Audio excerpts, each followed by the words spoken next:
नमस्कार सांग मैंने आपण मानु समस्त को मो स्टोरी चैनल स्वागत। चलतु कहानी शुणा शाली अधा घरवाली नवम भाग पूर्व भाग गुड़िक आपण मैंने जदि शुणी ना जल्दी जल्दी शुणी नियंतु। घर को कुणिया आसी बोली मो गोड़ तो सड़खी जीवनी। भृषंग शांतर नजर जितेबाला बिंदु उपरे पड़ा से किछि समय पाई ता मुहटा को चाही रहिले। गोड़टा भल ना बुझिली हेले यार आखि जोड़ाक कौन है ये एमिति कौन चाहूँगी। बिंदु उत्तर देला मु तो पिला दिनरू एमिति ही समस्त को चाहे। हा हा हा बिचारी झीटी भारी कष्ट पाउछि। एके तो गोड़ सड़की चली पारुनी, द्वितीय आखि जोड़ाक एमिति सबु से भगवान कर लीला। हेले तमे व्यस्त होनी सनातन, तुम्हें भावुथुब तम झील को देखिला परे मु बंधु बांधिबिनी, किंतु ता नुह मु तम घरे बंधु बांधिबी। तम झील मो घरर बोहू हब। शास्त्र कहिछि काणी कुजी छोटी कन्या को बोहू करिले भारी पुण्य फल मिलिब। सेई पुण्यरु मते वंचित करंतु नहीं सनातन बाबू। भूसंग शांते सनातन को कुंढे धरिले। आजिठू आमे समुधी हेले कही मिठा मध्य खुआइबाकू लागिले। अच्छा झियो तमे कोउ जाए पढ़िच आउ तम नामटा कौन? बिंदु रागरे कहिला मो नाम बिंदु, एई वर्ष +2 प्रथम वर्ष रे जॉइन करिछि। शांते उत्तर देले अति उत्तम, स्वाभिमान पाई शिक्षा ग्रहण निहाती जरूरी। हो तुमे जाओ बिंदु। बिंदु रागरे भीतर को चलीगला। गुणु गुणु होई कहिला अच्छा बुढ़ाटे घर को आसीछि, मोर सबु प्लान फेर मारिला। बुढ़ा मते बोहू करी नेबाकू पूरा राजी अछि।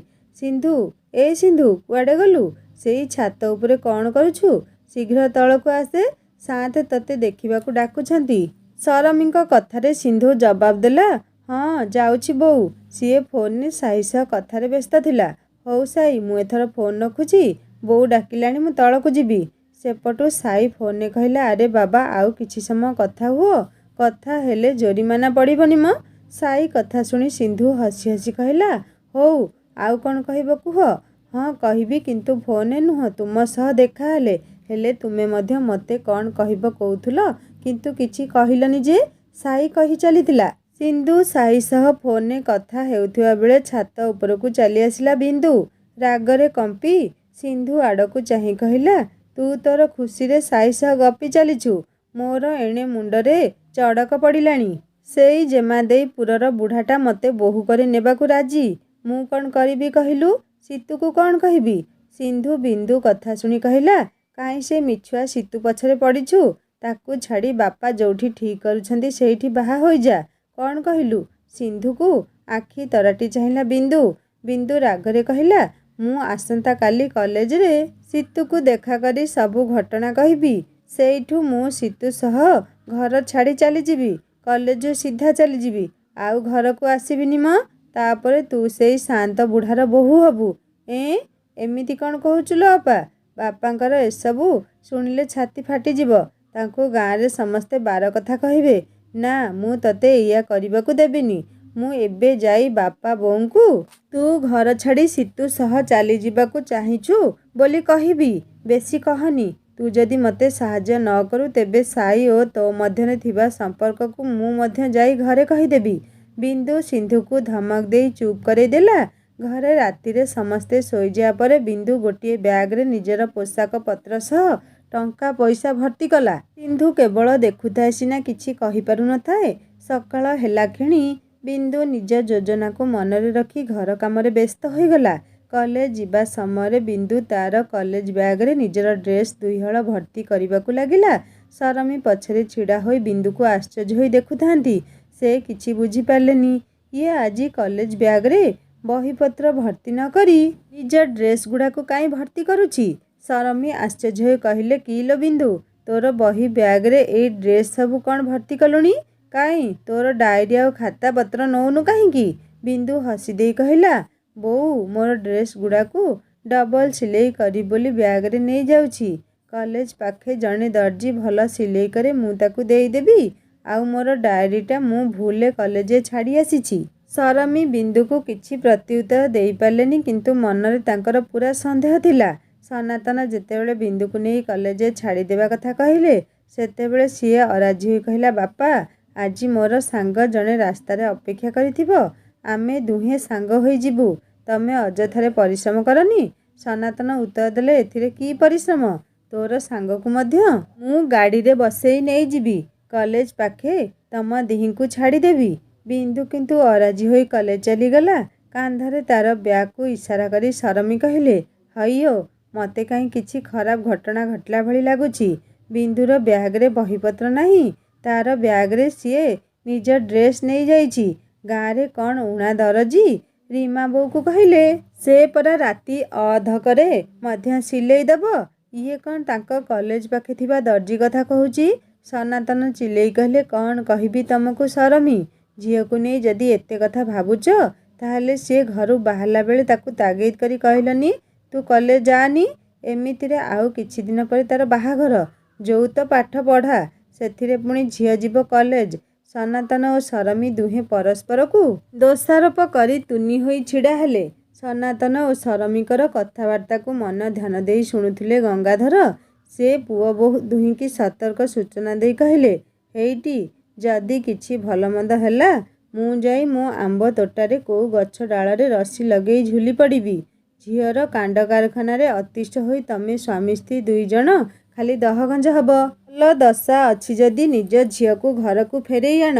ଗଙ୍ଗାଧରଙ୍କ କଥା ଶୁଣି ସରମୀ ଓ ସନାତନ ମୁଣ୍ଡରେ ହାତ ଦେଇ ବସିଲେ।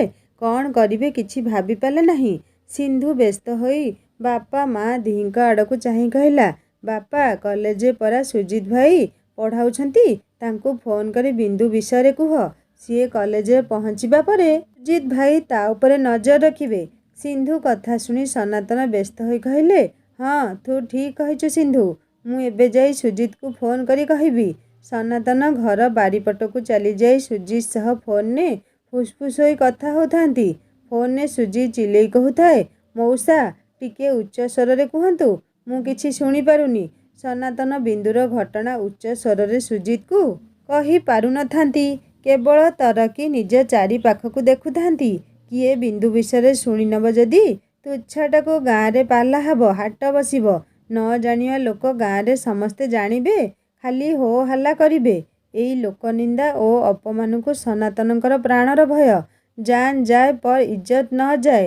ଏକ ବାର ଇଜ୍ଜତ ଚଲି ଗଇ ତ ଫିର ବାପସ ନ ଆଏ। ଗଙ୍ଗାଧରଙ୍କ ରୂଢ଼ି ଶୁଣି ସନାତନ ବିରକ୍ତ ହୋଇ କହିଲେ, ଓ ହୋ ବାପା, ତମେ ଚୁପ୍ କଲ। ପୁଣି ସେ ଚୁପ୍ ଚୁପ୍ କରି ସୁଜିତ ସହ କଥା ହେଉଥାନ୍ତି। ସେପଟୁ ବାରଣ୍ଡାରେ ଛିଡ଼ା ହୋଇ ସରମୀ ମଧ୍ୟ କହୁଥାନ୍ତି, ଟିକେ ବଡ଼ ପାଟିରେ ସୁଜିତକୁ କହୁନ, ସିଏ ବୁଝୁ ନଥିବେ। ହଁ, ଆଉ କ'ଣ? ଝିଅ ମେଡାଲ ଯାକ ଘରକୁ ନେଇ ଆସିଛି ତ, ମୁଁ ଖାଲି ଖୁସିରେ ଡିଆଁ ନାଚ କରି ଛୁଡ଼ି କହିବି। ସନାତନ ସରମୀଙ୍କୁ ଗଣ୍ଡାଏ ଭଲମନ୍ଦ ଶୁଣେଇ ଦେଲେ। ଦେଲ ତମ ଫୋନ୍ଟା, ମୁଁ ସୁଜିତ ସହ କଥା ହେବି କହି ସରମୀ ସନାତନଙ୍କ ହାତରୁ ଫୋନ୍ଟି ଝିଙ୍କି ନେଲେ। ସରମୀଙ୍କ ସହ ଫୋନ୍ରେ କଥା ହୋଇ ସାରିବା ପରେ ସୁଜିତ କଲେଜରେ ବିନ୍ଦୁକୁ ଖୋଜି ବୁଲିଲା। ଭାରି ଅଜବ ଝିଅଟି। କ'ଣ ଭାବି ସେ ଘରୁ ଚାଲି ଆସିଛି ତାକୁ ଜଣା। କଲେଜ ବ୍ୟାଗରେ ଡ୍ରେସ୍ ନେଇ ଆସିଥିବା କଥା ଶୁଣି ସୁଜିତ ମଧ୍ୟ ବିନ୍ଦୁକୁ ସନ୍ଦେହ ଦୃଷ୍ଟିରେ ଦେଖିଲା। ପୂରା କଲେଜ ବୁଲି ଦେଇ ଆସିବା ପରେ ସୁଜିତ ଦେଖିଲା କଲେଜ ଫାଟକ ପାଖେ ବିନ୍ଦୁ ଛିଡ଼ା ହୋଇ କାହାକୁ ଅପେକ୍ଷା କରିଛି। ସୁଜିତ ମନେ ପକେଇଲା ପୂର୍ବ ଦିନର କଥାକୁ। ସେଇଦିନ ଯୋଉ ଟୋକା ସହ ବିନ୍ଦୁ କଥା ହେଉଥିଲା, ଆଜି ପୁଣି ତାକୁ ହିଁ ଅପେକ୍ଷା କରିନି ତ? ବିନ୍ଦୁ ପଛକୁ ବୁଲି ଦେଖିଲା ବେଳକୁ ସୁଜିତ ସହ ତାର ମୁହାଁମୁହିଁ ହୋଇଗଲା। ସୁଜିତ ଯେତେବେଳେ ବିନ୍ଦୁକୁ ପଚାରିଲା, ତମେ କ୍ଲାସକୁ ନ ଯାଇ ଏଇଠି ଗେଟ୍ ପାଖେ କ'ଣ କରୁଛ? ସେତେବେଳେ ବିନ୍ଦୁ ତଥମତ ହୋଇ ଉତ୍ତର ଦେଲା, ମୁଁ ଜଣେ ଫ୍ରେଣ୍ଡକୁ ଅପେକ୍ଷା କରିଛି, ମୋର ଜରୁରୀ କାମ ଅଛି। ସୁଜିତ ବିନ୍ଦୁକୁ ସନ୍ଦେହ ଦୃଷ୍ଟିରେ ଚାହିଁବାର ଦେଖି ବିନ୍ଦୁ କିଛି ଦୂର ଆଗକୁ ଚାଲିଯାଇ ଛିଡ଼ା ହେଲା। ସୁଜିତ ମଧ୍ୟ ବିନ୍ଦୁକୁ ଅଧିକ କିଛି ନ କହି କଲେଜ ବାରଣ୍ଡାକୁ ଚାଲି ଆସିଲା। ସିଏ ସନାତନକୁ ଫୋନ୍ କରି ମଧ୍ୟ ଜଣେଇ ଦେଲା ଯେ, ମଉସା, ତୁମ ଝିଅ କଲେଜ ଫାଟକ ପାଖେ ଛିଡ଼ା ହୋଇଛି। ତାର କେଉଁ ସାଙ୍ଗକୁ ଅପେକ୍ଷା କରିଛି ବୋଲି କହୁଛି।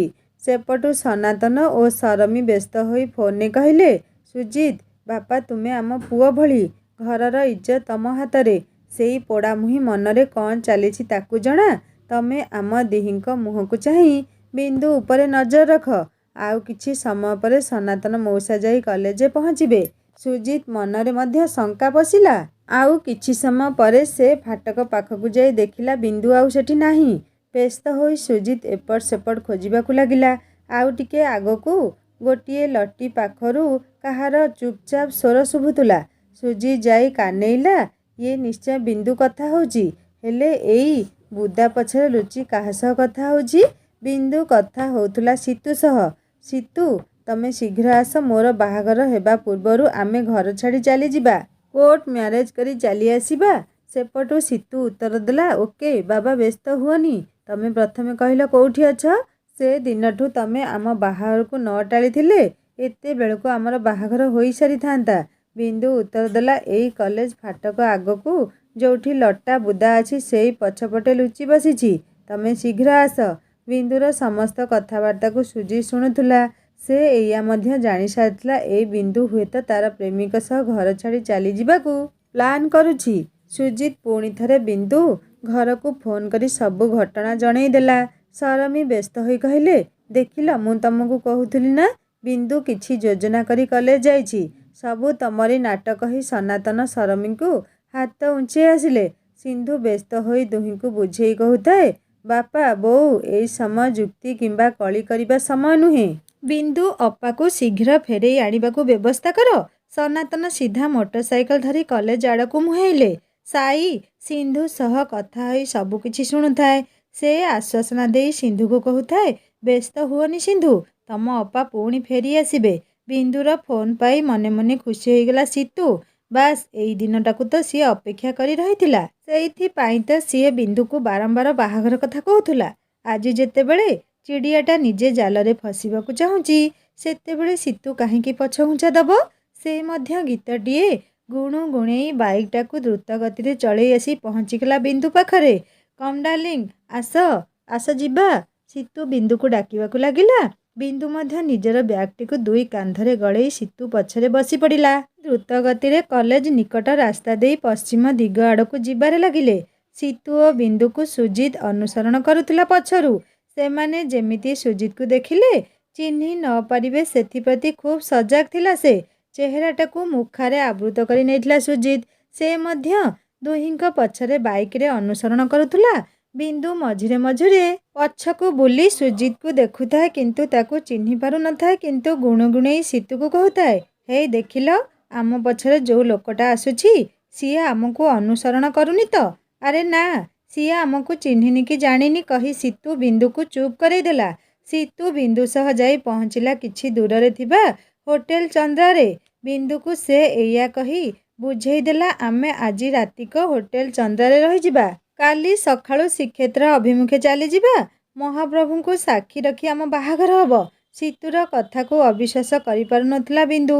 ସେ ମଧ୍ୟ ହୋଟେଲ ଭିତରକୁ ସୀତୁ ସହ ଯିବାକୁ ଲାଗିଲା। ୱେଟର ଜଣକୁ କୋଲ୍ଡଡ୍ରିଙ୍କ୍ସ ଦୁଇଟି ନେଇ ଆସିବାକୁ କହିଲା ସୀତୁ।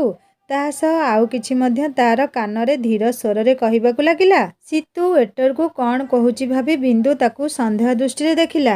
ହଠାତ୍ ବିନ୍ଦୁର ମନକୁ ମଧ୍ୟ ଏଇଆ ଆସିଲା ଯେ ଯଦି ସୀତୁ ତା ସହ ଆଉ କିଛି କରିବାକୁ ଯୋଜନା କରିଥାଏ, ତେବେ କ'ଣ ହେବ? ଖୁସି ଦେଖାଯାଉଥିବା ବିନ୍ଦୁର ମୁହଁଟା ହଠାତ୍ ଝାଉଁଳିଗଲା। ତାକୁ ମନେହେଲା ସେ ହୁଏତ ଘର ଛାଡ଼ି ସୀତୁ ସହ ଆସି ଭୁଲ କରିଛି। ଆରେ ବିନ୍ଦୁ, ତମ ମୁହଁଟା ଝାଉଁଳିଗଲା କାହିଁକି? ସୀତୁ ବିନ୍ଦୁର ହାତ ଧରି ଟାଣି ଆଣିଲା ନିଜ କୋଳକୁ। ଆରେ ବାବା, ହସିଦିଅ। ତମେ ଏମିତି ମନ ମାରି ରହିଲେ ଆଦୌ ଭଲ ଦେଖାଯାଉନ। ବିନ୍ଦୁ ଯେତେବେଳେ ସୀତୁର ହାତକୁ ଛାଟି ଦୂରକୁ ଯିବାକୁ ଚେଷ୍ଟା କଲା, ସେତିକିବେଳେ ସୀତୁ ବିନ୍ଦୁ ସହ ଜୋର ଜବରଦସ୍ତି ଟଣା ଓଟଣା କରିବାକୁ ଲାଗିଲା। ଛାଡ଼ ମୋତେ ସୀତୁ କହି ବିନ୍ଦୁ ଦୌଡ଼ି ପଳେଇବାକୁ ଚେଷ୍ଟା କରୁଥିଲା, କିନ୍ତୁ ୱେଟର ଆସି ଡୋର ବେଲ୍ ବଜେଇବାକୁ ଲାଗିଲା। ୱେଟର ଆସି ଡୋର ବେଲ୍ଟିକୁ ରିଂ କରିବା ଶୁଣି ଚମକି ପଡ଼ି ସୀତୁ ବିନ୍ଦୁକୁ ଛାଡ଼ିଦେଲା। ଡୋର ଖୋଲି ସୀତୁ ଦେଖେ ତ ବାହାରେ ଛିଡ଼ା ହୋଇଛି ୱେଟର। ଦୁଇଟି କୋଲ୍ଡଡ୍ରିଙ୍କ୍ସ ଆଣି ଟେବୁଲ ଉପରେ ରଖି ସେ ଚାଲି ଯାଉଥିଲା, କିନ୍ତୁ ହଠାତ୍ ତାର ନଜର ବିନ୍ଦୁ ପାଖରେ ଅଟକିଗଲା।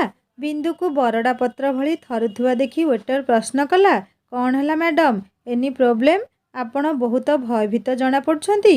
ନୋ, ନଥିଂ, ଇଟ୍ସ ଓକେ କହି ବିନ୍ଦୁ ସାଧାରଣ ଅବସ୍ଥାକୁ ଫେରି ଆସିବା ପରେ ୱେଟର ମଧ୍ୟ ଚାଲିଗଲା। ୱେଟର ଜଣକ ଚାଲିଗଲା ପରେ ସୀତୁ ଫେର୍ ଡୋରଟି ଲକ୍ କରିଦେଇ ବିନ୍ଦୁ ଆଡ଼କୁ ଆଗେଇ ଆସିଲା। ପ୍ଲିଜ୍ ମୋତେ ଛାଡ଼ିଦିଅ ସୀତୁ କହି ବିନ୍ଦୁ ରୁମ୍ର ଏପଟୁ ସେପଟକୁ ଦୌଡ଼ିବାକୁ ଲାଗିଥିଲା, କିନ୍ତୁ ସୀତୁର ଲୋଭିଲା ନଜରରୁ ସେ ତ୍ରାହି ପାଇପାରୁନଥିଲା। ସୀତୁକୁ ନିଜ ନିକଟରେ ଦେଖି ବିନ୍ଦୁ ଚିଲେଇବାକୁ ଲାଗିଲା। ଯେତେ ଜୋରରେ ପାରେ ହେଲ୍ପ ହେଲ୍ପ ବୋଲି କହିବାକୁ ମଧ୍ୟ ଲାଗିଲା, କିନ୍ତୁ ବିନ୍ଦୁର ସ୍ୱର ଶୁଣିବାକୁ ସେଠି କେହି ନଥିଲେ। ବିନ୍ଦୁର ସ୍ୱରଟା ହୋଟେଲର ଚାରି କାନ୍ଥରେ ଧକ୍କା ଖାଇ ଫେର୍ ଚାଲି ଆସୁଥିଲା। ବିନ୍ଦୁକୁ ଜବରଦସ୍ତ ନିଶା ମିଶିଥିବା କୋଲ୍ଡ୍ରିଙ୍କ୍ସ ଗୁଡ଼ାକୁ ପିଆଇ ଚାଲିଥିଲା ସୀତୁ। ବିନ୍ଦୁ ଧଇଁସଇଁ ହୋଇ ସେ ସବୁକୁ ପିଇ ଯାଉଥିଲା। ସୀତୁର ଅସଲ ଚେହେରା ତା ସାମ୍ନାକୁ ଆସି ଯାଉଥିଲା, କିନ୍ତୁ ତାକୁ ପ୍ରତିରୋଧ କରିବାର ସାହସ ନଥିଲା ବିନ୍ଦୁ ପାଖେ। ଥରେ ସୀତୁର ପ୍ରକୃତ ରୂପ ଦେଖିସାରିବା ପରେ ପୁଣି ତାକୁ ବିଶ୍ୱାସ କରିବା ଥିଲା ବିନ୍ଦୁର ମସ୍ତ ବଡ଼ ଭୁଲ। ବିନ୍ଦୁର ଆଖି ଗୁଡ଼ାକ ମୁଦି ହୋଇ ଆସୁଥିଲା। ସୀତୁ ବିନ୍ଦୁର ଦେହଟାକୁ ଖିନଭିନ କରି ଦଳି ମକଚି ଦେବା ପୂର୍ବରୁ ପୁଣି କେହି ଜଣେ ଡୋର ବେଲ୍ଟିକୁ ରିଙ୍ଗ କରିଦେଲା। ସୀତୁ ଯେତେବେଳେ ଡୋର ଖୋଲି ଦେଖିଲା, ଏଥର ସେଇଠି ଛିଡ଼ା ହୋଇଥିଲେ ସୁଜି, ସନାତନ ଓ ହୋଟେଲ ମ୍ୟାନେଜର। ତିନିହେଁ ସୀତୁକୁ ପ୍ରଶ୍ନ ପରେ ପ୍ରଶ୍ନ ପଚାରି କାବୁ କରି ନେଇଥିଲେ। ଶେଷରେ ସତ ମାନି ଯାଇଥିଲା ସୀତୁ। ବିନ୍ଦୁକୁ ମିଛ ପ୍ରେମ ଜାଲରେ ଫସେଇ ସିଏ ଏଇ ହୋଟେଲକୁ ନେଇ ଆସିଛି। ଆଜି ରାତିକ ପରେ ବିନ୍ଦୁକୁ ସେଇ ହୋଟେଲ ରୁମ୍ରେ ଛାଡ଼ି ଦେଇ ଚାଲିଯିବାକୁ ସେ ପ୍ଲାନ୍ ମଧ୍ୟ କରିଥିଲା। ସୀତୁକୁ ହୋଟେଲ ମାଲିକ ଧରେଇ ଦେଇଥିଲେ ପୁଲିସ ହାତରେ। ବିନ୍ଦୁର ଅଚେତ ଶରୀରକୁ ସନାତନ ଓ ସୁଜିତ ନେଇ ଆସୁଥିଲେ ବାହାରକୁ। ସନାତନଙ୍କ ଆଖିରେ ଥିଲା ଲୁହ। ସେ ସୁଜିତଙ୍କୁ କୁଣ୍ଢେଇ କହିଲେ, ତମେ ମୋ ଘରର ସମ୍ମାନ ବଞ୍ଚେଇ ଦେଇଛ। ଯଦି ଆମେ ହୋଟେଲକୁ ଆସିବାରେ ଆଉ କିଛି ସମୟ ବିଳମ୍ବ କରିଥାନ୍ତେ, ତେବେ ବିନ୍ଦୁକୁ ଆଉ ପାଇନଥାନ୍ତେ। ସୁଜିତ କିଛି କହିବା ପୂର୍ବରୁ ତାହାର ହାତ ଦୁଇଟିକୁ ଭିଡ଼ି ଧରି ସନାତନ ପୁଣି କହିଲେ, ଗୋଟିଏ ଅନୁରୋଧ ରଖିବ ବାପା। ଏଇଟା ଗୋଟିଏ ବାପର ନିବେଦନ। ତମେ ମୋ ଝିଅ ସହ ଯାହା ସବୁ ଘଟିଗଲା ସେସବୁ କାହାକୁ ଜଣେଇବନି। ସୁଜିତ ସନାତନକୁ କହିଲା, ମଉସା, ମୋ ଉପରେ ଆପଣଙ୍କର ସେତିକି ବିଶ୍ୱାସ ରହିବା ଦରକାର। ମୁଁ କାହାକୁ କିଛି କହିବିନି। ମୁଁ ଗୋଟିଏ ଅଟୋକୁ ଡାକି ଆଣୁଛି। ଆପଣ ବିନ୍ଦୁକୁ ନେଇ ଘରକୁ ଚାଲି ଯାଆନ୍ତୁ। ବିନ୍ଦୁକୁ ସାଥିରେ ନେଇ ସନାତନ ଅଟୋରେ ନିଜ ଘରକୁ ଚାଲି ଯାଉଥିଲେ। ଘରେ ସିନ୍ଧୁ ଓ ସରମୀ ଅପେକ୍ଷା କରି ରହିଥିଲେ। ବିନ୍ଦୁ ଓ ସନାତନକୁ ଦେଖିବା ପରେ ସରମୀଙ୍କର ପିଣ୍ଡରେ ପ୍ରାଣ ପଶିଲା। ପାଖ ବାରଣ୍ଡାରେ ଛିଡ଼ା ହୋଇଥିବା ନନ୍ଦିନୀ ସରମୀଙ୍କ ପାଖକୁ ଦୌଡ଼ି ଆସି କହିଲେ, ଭାଉଜ, ବିନ୍ଦୁର କ'ଣ ହୋଇଛି କି ତାକୁ ଭାଇନା ଅଟୋ କରି ନେଇ ଆସିଲେ? କିଛି ଉତ୍ତର ଦେଇପାରିଲେନି ସରମୀ। କେବଳ କ୍ଷୀଣ ସ୍ୱରରେ କହିଲେ, ବିନ୍ଦୁର ଦେହଟା ଭଲ ନଥିଲା। ଭାଇନା ତାକୁ ନେଇ ମେଡ଼ିକାଲ ଯାଇଥିଲେ। ବିନ୍ଦୁ ଆସ୍ତେ ଆଖି ଖୋଲି ତା ପାଖରେ ବସିଥିବା ସମସ୍ତଙ୍କୁ ଦେଖୁଥିଲା। ମଣିଷ ଚିହ୍ନିବାରେ ମୋର ଭୁଲ ହେଇଗଲା ବାପା। ମୋତେ କ୍ଷମା କରିଦେ ବୋଉ, କହି ବିନ୍ଦୁ କଇଁ କଇଁ ହୋଇ କାନ୍ଦିବାକୁ ଲାଗିଲା। ସନାତନ ତାକୁ ସାନ୍ତ୍ୱନା ଦେଇ କହିଲେ, ଆଉ ଦିନେ ଯେମିତି ଏଭଳି ଭୁଲ ତୁ ନ କରୁ। ବିନ୍ଦୁକୁ ମନେ ହେଉଥିଲା ସିଏ ଯେମିତି ନୂଆ ଜୀବନ ପାଇଛି। ଗୋଟିଏ ହିଂସ୍ର ଶଇତାନ ହାବୁଡ଼ରୁ ଖସି ଆସିଛି। ଏଣିକି ବହୁତ ବଦଳି ଯାଇଥିଲା ବିନ୍ଦୁ। ଦିନ ପରେ ଦିନ ବିତୁଥିଲା, କିନ୍ତୁ ବିନ୍ଦୁ ନିଜ ସହ ଘଟି ଯାଇଥିବା ଘଟଣାଗୁଡ଼ିକ ମନେ ପକାଇ ଗୁମସୁମ ରହୁଥିଲା। ଘରେ କାହା ସହ ବେଶୀ କଥାବାର୍ତ୍ତା ମଧ୍ୟ କରୁନଥିଲା। ତାର ଚାଲିଚଳଣି, କଥାବାର୍ତ୍ତାରେ ମଧ୍ୟ ବହୁତ ତଫାତ୍ ଆସି ଯାଇଥିଲା।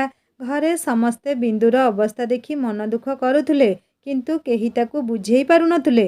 ସରମୀ ଝିଅ କଥା ଭାବି ମନ ଦୁଃଖ କଲେ। ସନାତନ ତାଙ୍କୁ ବୁଝେଇ ଦେଉଥିଲେ, ଆଉ କିଛି ଦିନ ଯାଉ, ବିନ୍ଦୁ ନିଶ୍ଚୟ ଠିକ୍ ହୋଇଯିବ।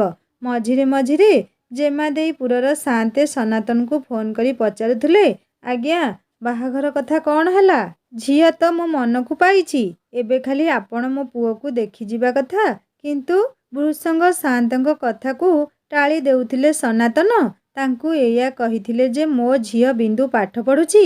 ତାର ପାଠପଢ଼ା ସରିଲେ ମୁଁ ତାର ବାହାଘର କଥା ଭାବିବି। ସାଆନ୍ତେ ମଧ୍ୟ ବୁଝି ଯାଇଥିଲେ ହୁଏତ ସନାତନ ତାଙ୍କ ଝିଅ ବିନ୍ଦୁର ବାହାଘର ଏବେ କରିବାକୁ ଚାହୁଁନାହାନ୍ତି। ବିନ୍ଦୁ କଲେଜ ଯିବା ମଧ୍ୟ ବନ୍ଦ କରିଦେଇଥିଲା। ନୀରବରେ ନିଜକୁ ଗୋଟିଏ ବଖୋରିରେ ସିଏ ବନ୍ଦ କରିଦେଇଥିଲା। ମଝିରେ ମଝିରେ ସାଇ ମଧ୍ୟ ସିନ୍ଧୁକୁ ବିନ୍ଦୁ କଥା ପଚାରେ। ସିନ୍ଧୁ କିନ୍ତୁ ଅପା ଭଲ ଅଛି କହିଦିଏ, ଆଉ ଅଧିକ କିଛି ସାଇକୁ କୁହେନି। ଗଙ୍ଗାଧର ମଧ୍ୟ କିଛି ଭାବି ପାରୁନଥିଲେ। ତାଙ୍କର ଗେହ୍ଲା ନାତୁଣୀ ବିନ୍ଦୁ ଆଜି ପୁରା ଚୁପ୍ ହୋଇଯାଇଛି। ଘରଟା ମଧ୍ୟ ଏକଦମ ଖାଁ ଖାଁ ଲାଗୁଛି। ଘରେ ନିସ୍ତବ୍ଧତା ଖେଳି ଯାଇଛି। ଯିଏ ଘରଟାକୁ ଉଠଉ ପକଉଥିଲା ତା ଓଠରୁ ହସ ଲିଭି ଯାଇଛି। ଗଙ୍ଗାଧର ଭାବିଲେ ନିଜ ଦୁଇ ନାତୁଣୀଙ୍କୁ ନେଇ ଆଖଡ଼ାକୁ ଯିବେ। ସେଇଠି ନୃତ୍ୟ ଗୀତରେ ମଜି ରହିଲେ ବିନ୍ଦୁର ମନଟା ପରିବର୍ତ୍ତନ ହୋଇଯିବ। ସେଦିନ ସଞ୍ଜ ବେଳକୁ ଗଙ୍ଗାଧର ଆସି ଘରେ କହିଲେ, ଆସନ୍ତାକାଲି ଆମ ଆଖଡ଼ାରୁ ଥଳେ କୀର୍ତ୍ତନ ମଣ୍ଡଳୀ ମୟୂରଭଞ୍ଜ ଯିବେ। ସେଇଠି ନୃତ୍ୟ ସଙ୍ଗୀତ ପ୍ରଦର୍ଶନ କରିବା ପାଇଁ ଯୋଜନା କରାଯାଇଛି। ତେଣୁ ବିନ୍ଦୁ ଓ ସିନ୍ଧୁ ମଧ୍ୟ ସେଇ ମଣ୍ଡଳୀରେ ଯୋଗ ଦେଇ ମୟୂରଭଞ୍ଜ ଯିବେ। ବିନ୍ଦୁ ତ ଅରାଜି ହେଉଥିଲା, କାରଣ ଘରୁ ବାହାରକୁ ବାହାରିବାକୁ ମଧ୍ୟ ତାର ଇଚ୍ଛା ନଥିଲା। କିନ୍ତୁ ଗଙ୍ଗାଧରଙ୍କ କଥାରେ ଘରର ଅନ୍ୟ ଜଣେ ଭାରି ଖୁସି ହେଉଥିଲା, ଆଉ ସିଏ ହେଲା ସିନ୍ଧୁ। ଗଙ୍ଗାଧରଙ୍କ କଥା ଶୁଣି ସିନ୍ଧୁ ଭାରି ଖୁସି ହେଉଥିଲା। ଜେଜେଙ୍କ ଆଖଡ଼ାରୁ थळे कीर्तन मंडली नृत्य गीत प्रदर्शनी करने मयूरभंज जिबे सेमानक सह सिंधु मध्य जीव। गंगाधरंकु डाकी सिंधु कहला जे आमे केउ दिन जिबा? अरे आसंता सकाळू समस्ते जिबे किंतु मु जिबिनी। मो तरफरु तू सेई मंडली रे जोग देबाकू तू जिबू। तो बिंदु अपा तो जिबा पाई मना करुची हेले देखे जेमिति मोर मान रहे। हौ जेजे कही सिंधु हसुथुला। तार हसर कारण गंगाधर बुझी पारु नथिले सिंधु गीत नृत्य प्रदर्शन करने जाउछि बोली खुशी नथिला। से खुशी थिला मयूरभंज जाउछि बोली। मयूरभंज रे साई सह निश्चित तार देखा होई जिवो। सिंधु तरतर होई छात उपरकू चलीगला। साई को फोन करी कहला आजी तम पाई गोटिए सरप्राइज अछि। साई हसी हसी कहला मैडम आजी भारी खुशी रे थिला भली मने होछि। कारण कारण कहबी। सिंधु ठो ठो हसिबाकू लागिला। आजी जनक सह मोर मयूरभंज भगवती मंदिर रे देखा हबो। ओ तेबे तमे एठाकू आसुछ ताहले मते कुह मु केतेबेले मंदिर रे पहुँचीबी। बळे जानी परिबो कही सिंधु फोन रखिदेला। साईर खुशी कहले न सरे। से केमिति जाई मंदिर रे पहुँचीबो सेई कथा भाबुथाए। से तरतर होई गाधोई चली आसिला। थाकरू नुआ सर्ट पैंट बाहर करी पिंधि पकईला। जेतिकी प्रकार क्रीम पाउडर ठारू परफ्यूम पर्यंत सबू निज देहरे छिंची होई पड़िला। थरकू थर ड्रेसिंग टेबल सामना रे छिड़ा होई निज केशकू सजेइबारे लागिला। थरकू थर घड़ी को देखुथाए पुणी फोन को देखुथाए साई। पुणी अपेक्षा न करी सिंधु को पचारुथाए तुमे कोठी अछ कुह। हसी देई सिंधु कहूथाए एई जे आमे मयूरभंजे पहुँचिनु पहुँचिले तुमको कहबी। साईर हरकत देखी प्रतिमा लुगा कानी रे पाटी लुचेई हसुथांती। साई को कहूथांती हईओ हीरो कौन आजी एते सजबाज होई घरे बुलुछ? एते बेलू तो तुमे केबे गाधेइबाकू जाओनी? बाबूंकर गोटिए 9 बाजिले गाधुआ हुएनी। आजी कौन होईची कि? आजी तो तम बाहाघर नुह तेबे एते सज कहा पाई म?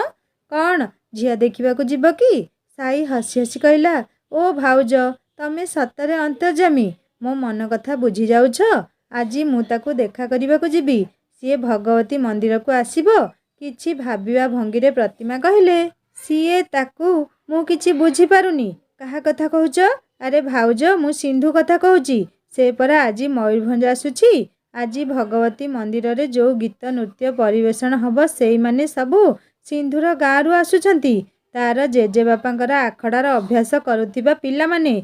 भाउज दियर दुहे कथा होई हसा हसी हेले।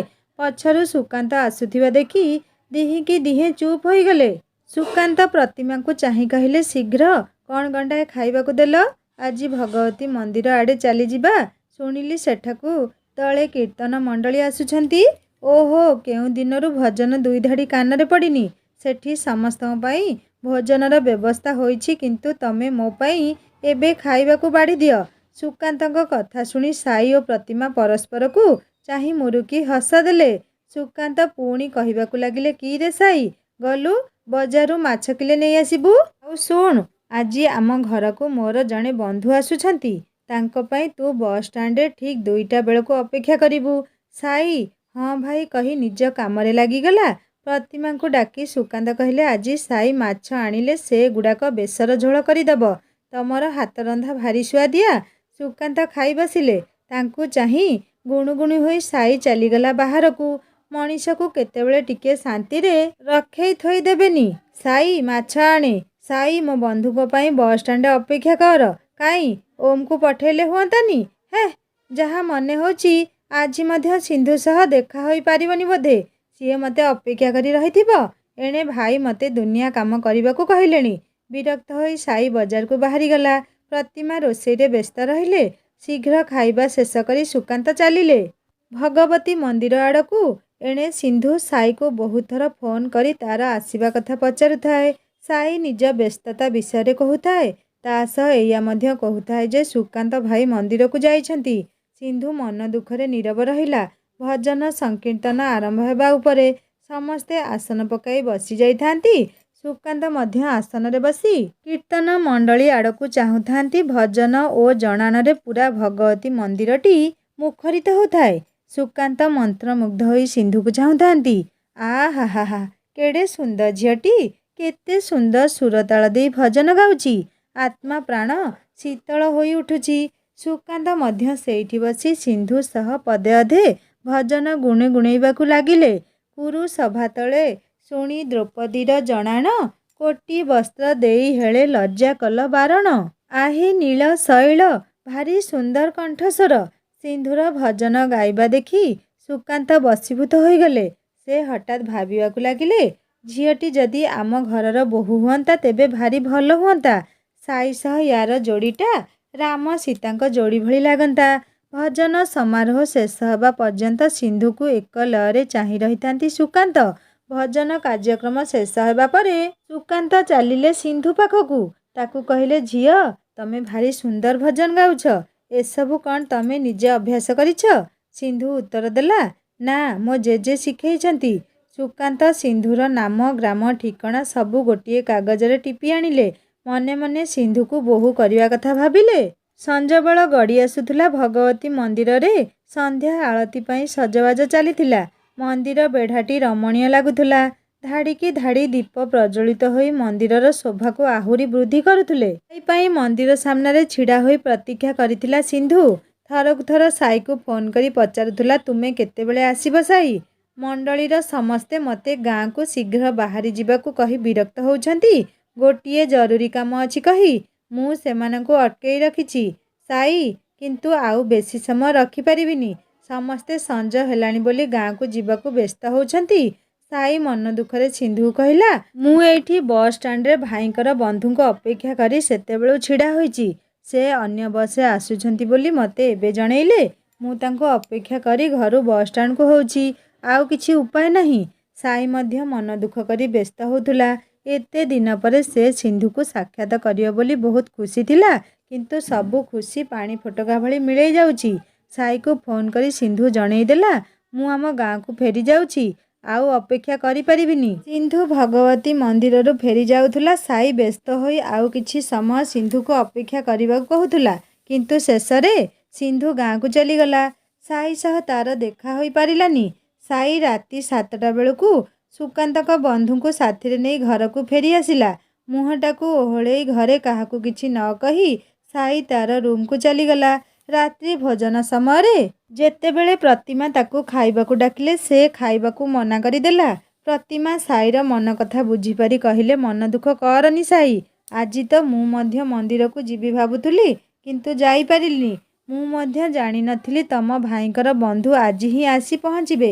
ତମେ ଆସିଲ, ଖାଇବ। ଡାଇନିଂ ଟେବୁଲ ଉପରେ ବସି ସୁକାନ୍ତ ପ୍ରତିମାକୁ କହିଲେ, କ'ଣ ହୋଇଛି? ହେ ଦିଅର ଭାଉଜ, କେଉଁ କଥାକୁ ନେଇ ଫୁସୁରୁ ଫାସୁରୁ ଚଲେଇଛ? ସାଇକୁ ଶୀଘ୍ର ଖାଇବାକୁ ଡାକି ଆଣ। ସାଇର ଖାଇବାକୁ ଇଚ୍ଛା ନଥିଲେ ମଧ୍ୟ ସୁକାନ୍ତଙ୍କ ରଡ଼ିରେ ସେ ଚୁପ୍ ହୋଇ ଆସି ଖାଇବାକୁ ବସିଗଲା। ସମସ୍ତେ ଖାଇବାକୁ ଆରମ୍ଭ କଲାବେଳେ ସୁକାନ୍ତ ମୁରୁକି ହସି କହିବା ଆରମ୍ଭ କଲେ, ବୁଝିଲ ପ୍ରତିମା, ଆଜି ଭଗବତୀ ମନ୍ଦିରରେ ଗୋଟିଏ ଝିଅକୁ ଦେଖି ଆସିଲି। ଭାରି ସୁନ୍ଦର ଭଜନ ଗାଉଥିଲା। ତାକୁ ଦେଖି ମୋ ମନଟା କୃତ୍ୟ ହୋଇଗଲା। କି ସୁନ୍ଦର ରୂପ, କେତେ ସୁନ୍ଦର କଣ୍ଠସ୍ୱର। ମନେ ହେଉଥିଲା ଯେମିତି ସାକ୍ଷାତ୍ ବାଗ୍ଦେବୀ ଝିଅଟିର କଣ୍ଠରେ ବିଜେ କରିଛନ୍ତି। ମୁଁ ମନେ ମନେ ଭାବି ନେଇଛି, ସେ ଝିଅକୁ ଆମ ଘରର ବୋହୂ କରିବି। ସାଇ ପାଇଁ ସେଇ ଝିଅଟି ଠିକ୍ ହେବ। ତାର ନାମ, ଗ୍ରାମ ଓ ଠିକଣା ମୁଁ ସବୁ ମାଗି ଆଣିଛି ପ୍ରତିମା। ଆସନ୍ତାକାଲି ତାଙ୍କ ଗାଁକୁ ଯାଇ ମୁଁ କଥା ହୋଇ ଆସିବି। ସାଇର ବାହାଘରଟା ସରିଲେ ଗୋଟିଏ ଦାୟିତ୍ୱ ଛିଡ଼ିବ। ସୁକାନ୍ତଙ୍କ କଥା ଶୁଣି ସାଇ ଓ ପ୍ରତିମା ଫେର୍ ମୁହଁକୁ ମୁହଁ ଚାହିଁ ରହିଲେ। ସୁକାନ୍ତ ଯେତେବେଳେ ପ୍ରତିମାଙ୍କ ହାତକୁ କାଗଜ ଖଣ୍ଡକ ବଢ଼େଇ ଦେଲେ, ସେଇଠି ଲେଖାଥିଲା ସିନ୍ଧୁର ନାମ, ଘର ଠିକଣା। ପ୍ରତିମା ହସି ହସି କହିଲେ, ଏଇ ଝିଅଟି କ'ଣ କୀର୍ତ୍ତନ ମଣ୍ଡଳୀରେ ତାଙ୍କ ଗାଁରୁ ଆସିଥିଲା? ସୁକାନ୍ତ ଉତ୍ତର ଦେଲେ, ହଁ। ସେ କହିଲା ତାର ଜେଜେ ଗୋଟିଏ ଆଖଡ଼ା କରିଛନ୍ତି ଯେଉଁଠି ଗୀତ ନୃତ୍ୟ ପିଲାଏ ଶିକ୍ଷା କରନ୍ତି। ସାଙ୍ଗମାନେ, ସାଇ ସହିତ ସିନ୍ଧୁର ବାହାଘର ହେବ କି ନାହିଁ ଓ ବିନ୍ଦୁ ସହିତ କ'ଣ ସବୁ ଘଟିଲା ତାହା ଜାଣିବା ଏହି କାହାଣୀର ଶେଷ ଭାଗରେ। କାହାଣୀ କେମିତି ଲାଗୁଛି ମୋତେ ନିଶ୍ଚୟ କମେଣ୍ଟ କରି ଜଣାଇବେ। ଆଉ ଯଦି ଭଲ ଲାଗୁଥାଏ ଲାଇକ୍ ଟିକେ କରିବେ, ସାଙ୍ଗମାନଙ୍କ ସହିତ ସେୟାର କରିବେ। ଆଉ ଯଦି ମୋ ଚ୍ୟାନେଲରେ ନୂଆ ଅଛନ୍ତି ତାହେଲେ ସବସ୍କ୍ରାଇବ୍ କରି ବେଲ୍ ଆଇକନ୍ ଦବାଇ ଦେବେ। ହିନ୍ଦୀ ଷ୍ଟୋରି ଚ୍ୟାନେଲରେ ନୂଆ ଲଭ୍ ଷ୍ଟୋରି ଅପଲୋଡ଼ ହୋଇଯାଇଛି। ଆପଣମାନେ ଏହି କାହାଣୀର ଡେସ୍କ୍ରିପସନରେ ଲିଙ୍କ୍ ଅଛି, କ୍ଲିକ୍ କରି ଭିଜିଟ୍ କରନ୍ତୁ, କାହାଣୀ ଶୁଣନ୍ତୁ ଆଉ ସବସ୍କ୍ରାଇବ୍ କରିବାକୁ କେବେ ଭୁଲେନି। ରହୁଛି, ନମସ୍କାର, ଜୟ ଜଗନ୍ନାଥ।